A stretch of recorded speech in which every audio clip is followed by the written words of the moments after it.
Deformers give you the ability to do things to your geometry that would be quite difficult to do otherwise. You can bend, stretch, melt, explode. It just goes on and on. As you see here, this little icon of like a little slinky almost, but pretty much solid, gives us the ability to see all the deformers available to us. Let's go ahead and explore how some of these guys work in this particular lesson.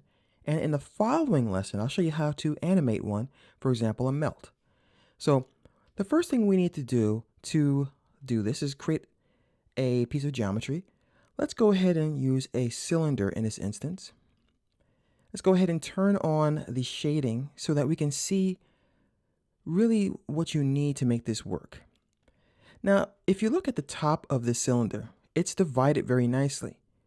But if you wanted to bend this like a noodle, well, look at these lines here. They can pretty much tell you that they're not going to break or bend because they're straight. So we need to divide this object up further. And we can do that over here in its attributes by going to Object and choosing some height segments. Think of these as like the joints, or how you have like when you bend your elbow. So every time you add a new line, you give the deformer more of a chance to bend and deform your mesh. So I'm going to add just a few more. All right, now that we've done that, I'm going to choose something like, let's choose an easy one first. Let's go to twist. Now, with the twist deformer, you see we have this big purple box, and this is like a lattice. And the lattice will conform whatever is inside of it to whatever the shape of this is. Now, one of the cool things about the deformers is with this lattice, we're able to see what's going to happen before we actually put it on our object. So in this case, with the twist, make sure you have it selected, and then go to where it says angle under the object category in its attributes. And go ahead and crank the angle up a little bit, either direction. So as you can see, the lattice twists, and this effect will then be put onto the cylinder and move the polygons and vertices based on how much division we have there. So I'm going to now take the twist and I'm going to drag it on top of the cylinder, like so. So the arrow's pointing down.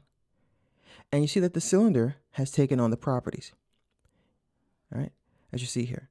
Now we can go ahead and go back to the angle and untwist the cylinder. And if we really go far with the twist, look what happens. We get like a drill bit here. I'm going to go ahead and click this button right here, fit the parent, just so that the deformer fits nicely. Now this is something new in this version of Cinema 4D. Before you had to manually, move the entire thing to fit the boundaries of your geometry. I'm going to go ahead and put the lines off for now. And I'm going to also hide the twist deformer. So you can see that the deformer is still twisted, but we can turn the effect off while still maintaining the deformer. Go ahead and put it back on, like so.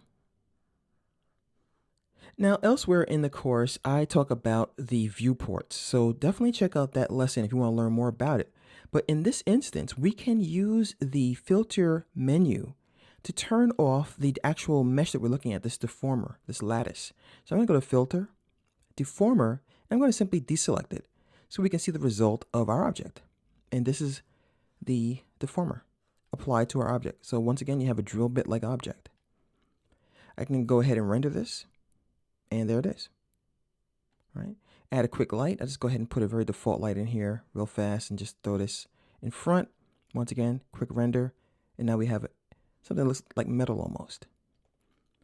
All right, so in the next lesson, now that we've talked about the basics of what a deformer does and how the lattice is actually applied to your mesh, let's go ahead and create maybe a sphere, and we'll melt it and actually animate it so we can see the deformer in action in animation.